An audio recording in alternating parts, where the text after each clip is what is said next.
मैं हूं अनिल शर्मा और आप देख रहे हैं अनिल शर्मा ऑफिशियल उरई निचोड़ और अपना न्यूज चैनल जिसके संपादक हैं मुजीब आलम। तो मैं अनिल शर्मा और मुजीब आलम ये आपको आज एक ऐसे शख्स से मिलवा रहे हैं जिसने पिछले 16 साल से अपने जीवन को पक्षियों के लिए समर्पित कर दिया, खासतौर से गौरैया के लिए। आज इनसे बात करके हमें एक नई चीज ये भी पता चली कि जो ऑक्सीजन का स्रोत है, खासतौर से आज पर्यावरण बिगड़ रहा है दुनिया में, तो ऑक्सीजन का स्रोत माने जाते हैं पीपल, बरगद, पाखर और गूलर। तो इनकी जो जन्मदाता है वो है गौरैया। बीज लगा डालने से पीपल, पाखर और ये नहीं उगता है, तो ये उगता है जो गौरैया की बीट है, उस बीट से उगता है पीपल, उस बीट से उगता है बरगद, जो ऑक्सीजन का बहुत बड़ा स्रोत है, जिससे मनुष्य का अपनी प्राणवायु है, मनुष्य का जीवन जिससे चलता है। तो आज जो पर्यावरण हो रहा है, उस पर्यावरण को बचाने के लिए बांदा जिले के खासतौर से कटरा मोहल्ला के श्री शोभाराम कश्यप, जो पिछले 16 साल से आर्थिक अभाव के बावजूद इसे चला रहे हैं, गौरैया के आवास को बनाते हैं, उनके पानी की व्यवस्था, उनके दाने की व्यवस्था करते हैं। आइए चलते हैं जिन्हें आप दूसरा सालेम अली कह सकते हैं, पक्षी विज्ञानी शोभाराम कश्यप हमारे बीच है। आइए अब उनसे बात करते हैं। नमस्कार। तो ये विचार कैसे आया आपके कि गौरैया को बचाना है? जी 2000 सदी पूरी होते होते ये चर्चा आम हो गई। पत्रिकाओं में, अखबारों में, मीडिया में, सामाजिक गोष्ठियों में और प्रशासनिक गोष्ठियों में चर्चा बराबर चलने लगा कि पर्यावरण का संतुलन बिगड़ रहा है और ऑक्सीजन घट रही है।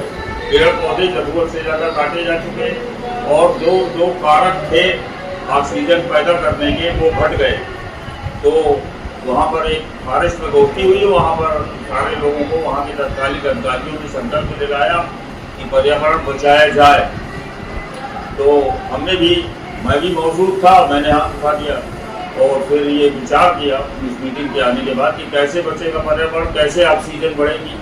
जिन प्राणवायु के लिए हमारे बुजुर्गों ने अध्ययन किया, अध्ययन करने से पता चला कि युगों पहले, हजारों लाखों साल पहले हमारे बुजुर्गों ने पीपल, बरगद, गूलर और पाकर को देववृक्ष घोषित किया था। देववृक्ष और उसको काटना वर्जित किया था। वो इसलिए किया था, जैसे रामायण काल में पंचवटी का नाम आता, 5 बरगद के वृक्ष थे जहाँ राम को भेजा था ऋषि ने। तो निश्चय ये बात की जानकारी हमारे यहाँ लोगों को थी कि अगर ये पौधे रहेंगे तो ऑक्सीजन ज़्यादा रहेगा, लिहाजा इनको बचाया जाए। इनको बचाने के लिए पता लगा कि क्या नाम से गौरैया जो चिड़िया है, जिसके लिए पूरे विश्व में 20 मार्च को विश्व गौरैया दिवस मनाया जाता। यही एक ऐसा पर्व है जो एक समानता से पूरे विश्व के लोग मनाते हैं। इससे पता चलता है कि ऑक्सीजन वाले पौधे गौरैया ही पैदा करती है। तो जो भारत की गौरैया है, हमारे यहाँ की गौरैया है, वो जब उसके बीज को खाती है और बीट करती है तभी उन पौधों का जन्म होता है। उनके बीज जमाने से वो नहीं जमता। जितने सेंटीग्रेड हीट की प्रक्रिया से गुजर जाने के बाद वो बीज अंकुरित होता, उतने सेंटीग्रेड हीट ईश्वर ने गौरैया के पेट में रखी है। शोभाराम जी, हमने सुना है कि पिछले 16 साल से जो आप गौरैया बचाने का अभियान चला रहे हैं, तो जैसे एक तो कौन सा बोर्ड कहलाते हैं, प्लाई बोर्ड के बनते हैं, और आप ये आम की लकड़ी से स्वयं अपने हाथ से बनाते हैं।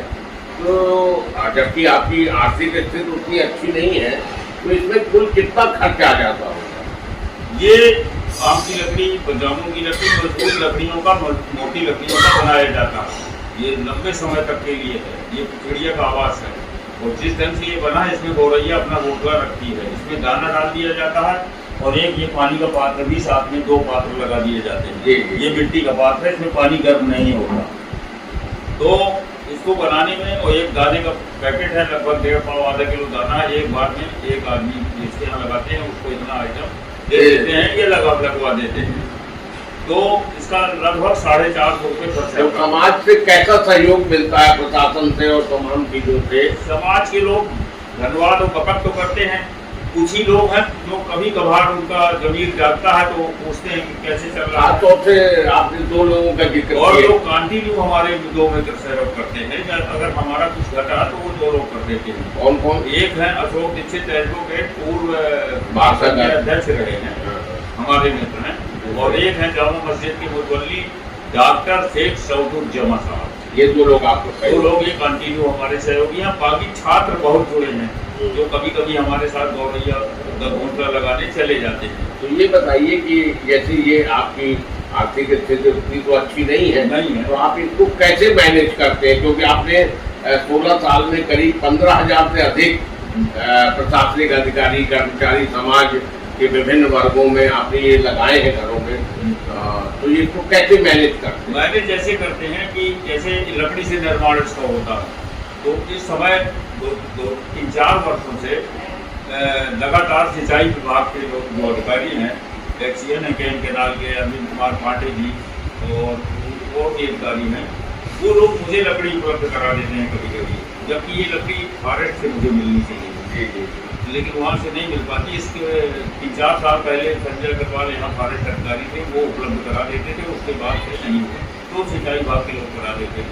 अरविंद पांडे जी हैं, वो अपने साधनों से उपलब्ध करा देते हैं, तो बाकी 12 मशीन में कटवा करके और फिर उसका निर्माण स्वयं इसलिए करते हैं कि इतनी आर्थिक स्थिति नहीं रहती कि मैं कारीगर से बनवाऊँ, तो मैं स्वयं बनाता हूँ, क्योंकि आप एक कुशल कारीगर, एक लकड़ी का कारीगर भी हूँ और आप वो मंडप बनाने का भी काम करते हैं। तो मूल व्यवसाय शादी के मंडप बनाने का है, जिससे हमारी आर्थिक घर चलता है। और ये आपका चूंकि अभियान है आपका, और इसके लिए आप प्राणपण से जुड़े हुए हैं, तो इसमें आपको कई बार घर का भी लगाना पड़ता है, क्योंकि कुछ ही लोग सहयोग करते हैं। ये अभियान चलाने से मैं तमाम प्रकार के सामाजिक संगठनों, धार्मिक संगठनों, कार्यक्रमों में चंदा नहीं दे पाता, क्योंकि मेरी जो आर्थिक है वो सब इसी में लग जाती है। मैं शामिल तो होता हूँ लेकिन आर्थिक सहयोग नहीं कर पाता। लेकिन ये बहुत बड़ा काम है, तो ये इसी को मैं धर्म मान के जुटा हुआ हूँ। आज दुनिया में जो पर्यावरण बिगड़ रहा है जी, इसको बनाने के लिए ये आपका बहुत ही ठोस और मजबूत काम है। हम जिस दिन गौरैया बचा लेंगे भाई साहब, उस दिन हम आने वाली नस्लों को बचा लेंगे। हम खुद के बचाने के लिए ये अभियान चला रहे हैं। हमारी नस्लें बचेंगी, ऑक्सीजन पेड़ बचेंगे, बरगद पीपल पाकर बचेगा तो ऑक्सीजन बचेगी, और जब ऑक्सीजन बचेगी तो आने वाली नस्लें स्वस्थ होगी।